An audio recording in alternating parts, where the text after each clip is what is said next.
Au nom du Père et du Fils et du Saint-Esprit, ainsi soit-il.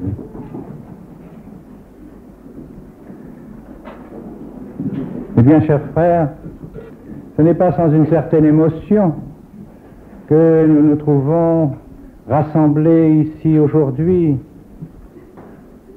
dans cette chapelle qu'ont préparée avec esprit de foi ceux qui ont cru qu'il fallait garder fidèlement les traditions que l'Église nous a données pendant 20 siècles et qui sont persuadés que c'est par cette tradition et par ces traditions que l'Église peut vraiment continuer à sanctifier ses fidèles. Nous venons donc, sur leur demande, de bénir ce lieu, de demander à Dieu de faire en sorte que ces saints anges habitent ce local et le protègent. Vous savez que les bénédictions de l'Église ressemblent toujours à nos sacrements. Ce sont des sacramentaux. Et le prêtre, dans ses prières, demande d'abord que Dieu veuille bien éloigner tous les esprits mauvais qui pourraient éventuellement habiter ces lieux. Et ceci ressemble aux exorcismes qui sont faits lors des sacrements, et particulièrement lors du sacrement du baptême. Ainsi, l'Église nous montre que nous avons un combat à mener dans notre vie, combat contre toutes les puissances qui désireraient arracher de nos cœurs la foi que nous y avons et la grâce que le Saint-Esprit a mis dans nos âmes. Et puis vient ensuite la bénédiction ou la consécration des lieux et en même temps des personnes. Vous voyez comme cette cérémonie pourrait ressembler, surtout si nous avions consacré la chapelle à la cérémonie du baptême, de même que l'enfant est oint de l'huile des catéchumènes et de l'huile du Saint-Crème, de même lorsqu'on consacre une église, et ici même sur cet autel se trouve un autel consacré et béni qui a été oint des saintes huiles, de l'huile du Saint-Crème par l'évêque. On ne peut pas en principe consacrer et offrir le sacrifice de la messe sans cette pierre consacrée par l'évêque. C'est donc ainsi que l'Église veut nous instruire que nous devons lutter contre tout ce qui s'oppose à notre sanctification dans notre vie et que nous devons demander à l'Église de sanctifier nos propres âmes par les sacrements et particulièrement par le saint sacrifice de la messe. Nous devons croire à ce combat spirituel que nous devons mener tout au cours de notre vie. Et Dieu sait si aujourd'hui nous avons besoin de ces forces surnaturelles pour lutter contre tout ce qui, dans notre société, détruit notre foi, diminue notre foi. Hélas, nous devons constater que même à l'intérieur de l'Église aujourd'hui, ces forces subversives, ces forces qui diminuent notre foi ont pénétré à l'intérieur de l'Église. Et c'est ainsi que cette foi que nous avons précieusement dans nos intelligences et dans nos cœurs risque de se perdre parce que on ne l'enseigne plus d'une manière claire, d'une manière ferme.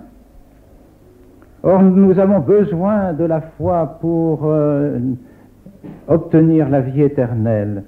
Souvenez-vous des paroles que les parrains et marraines répondent aux prêtres lorsqu'ils portent l'enfant sur les fonts baptismaux. le prêtre demande aux parrains et marraines « Que vous procure la foi ?»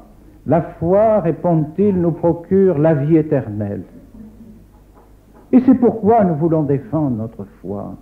Parce que notre foi catholique nous donne la vie éternelle et que nous savons très bien que nous sommes ici-bas qu'en passant. Nous sommes ici en pèlerinage. Le bon Dieu nous a donné quelques années à vivre, à passer ici-bas sur cette terre pour que nous donnions la preuve de notre attachement à Dieu, de notre attachement à Jésus-Christ, de notre attachement à tout ce que notre Seigneur nous a donné ici-bas pour nous sauver. Ce n'est pas pour autre chose que nous sommes ici-bas.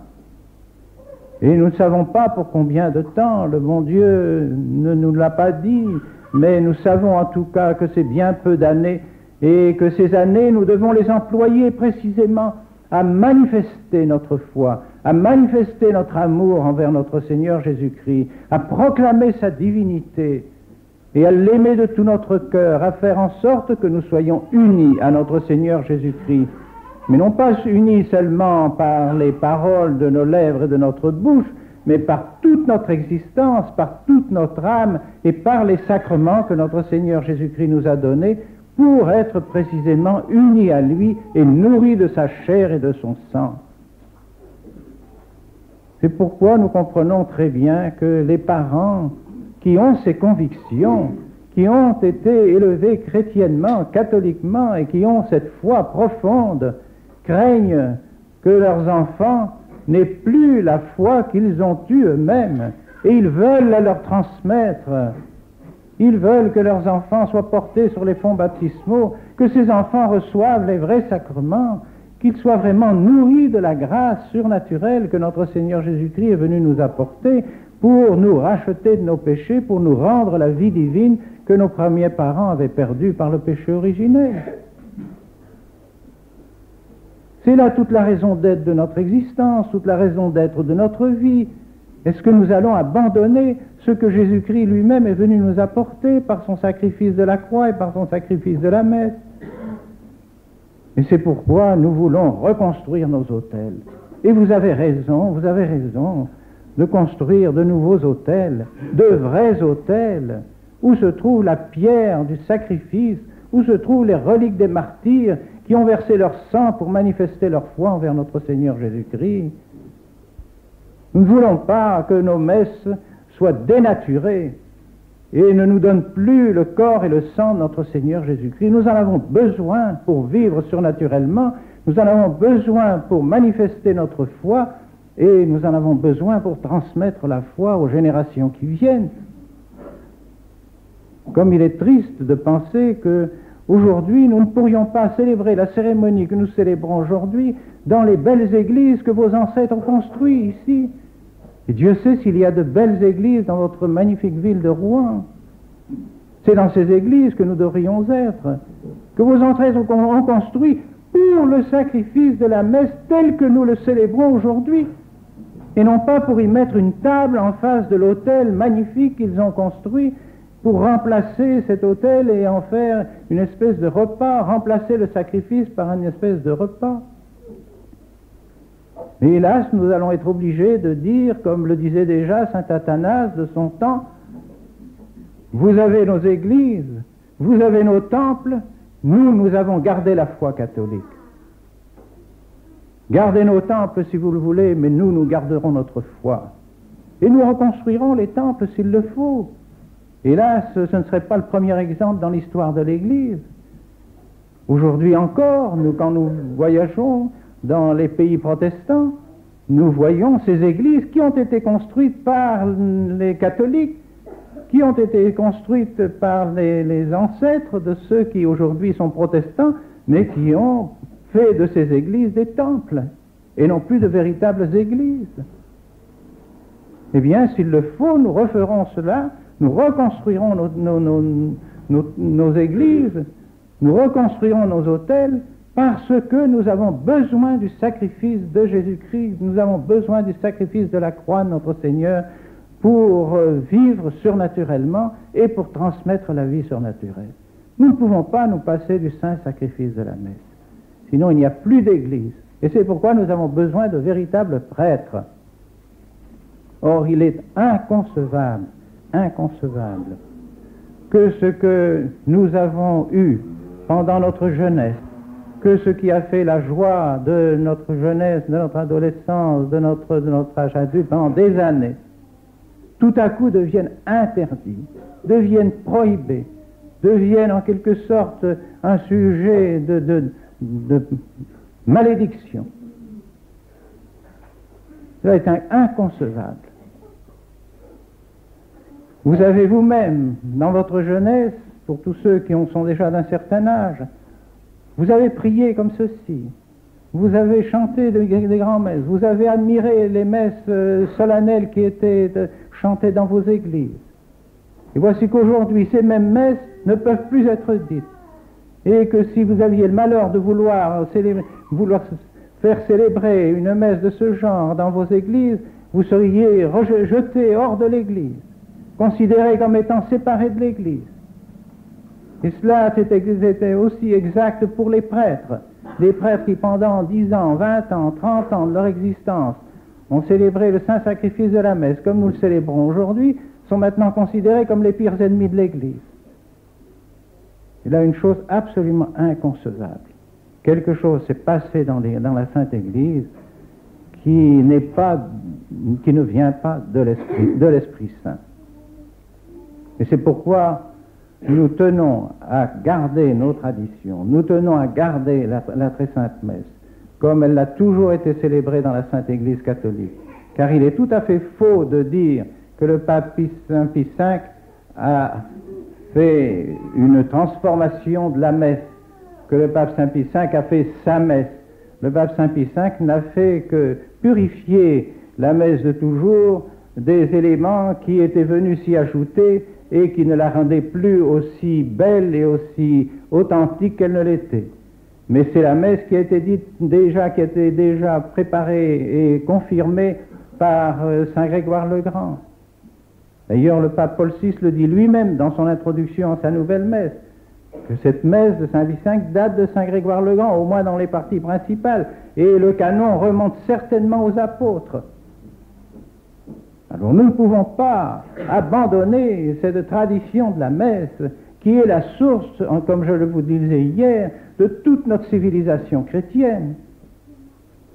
Alors nous maintiendrons cette messe et nous devons la maintenir. Et malgré toutes les prohibitions, malgré toutes les luttes que nous pouvons avoir à soutenir, eh bien nous essaierons d'être les successeurs de ceux qui ont maintenu la foi jusqu'au sang s'il le fallait. Ne serions pas les premiers à souffrir pour maintenir notre foi. Le drame de notre époque, la grande épreuve de notre époque, c'est de penser que ces attaques et ces persécutions nous viennent de ceux qui devraient soutenir notre foi, de ceux qui devraient nous soutenir dans ces traditions. C'est le drame incroyable que nous souffrons aujourd'hui. C'est une épreuve très douloureuse que le bon Dieu permet pour sa Sainte Église, mais de même que l'Église a subi en quelque sorte tout au long de son existence le calvaire de notre Seigneur, aujourd'hui elle subit une épreuve plus grave que celle qu'elle a subie tout au cours de son existence. Eh bien, nous ne devons pas pour cela abandonner notre Église. Si c'est nous qui souffrons, c'est l'Église qui souffre, et nous sommes cette Église catholique qui continue à travers les siècles. Alors je félicite de tout cœur ceux qui ont eu cette pensée, ce courage d'aménager ce local afin que notre Sainte Église catholique continue. Nous sommes là pour cela, pour transmettre le message, transmettre la foi de toujours. Et les évêques et le pape et tous ceux qui ont une autorité dans l'Église n'ont pas d'autre but à cette autorité, ne peuvent pas avoir d'autre fin pour user de cette autorité que pour transmettre le dépôt de la foi. Vous avez tout à l'heure entendu dans l'épître que saint Paul le disait. Il félicitait les chrétiens de garder la foi, d'être toujours dans cette orientation toujours droite de la doctrine et de la foi. Et c'est cela que nous désirons et c'est cela que nous voulons.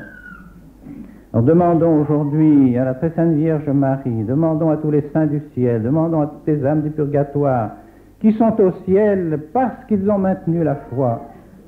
Eh bien, demandons-leur de nous donner ce courage, cette fermeté, malgré toutes les difficultés, de nous maintenir dans notre foi, d'aimer notre saint sacrifice de la messe et de nous attacher à la Sainte Église catholique de toute notre âme, de tout notre cœur, de toutes nos forces. Au nom du Père, du Fils et du Saint-Esprit, ainsi soit-il.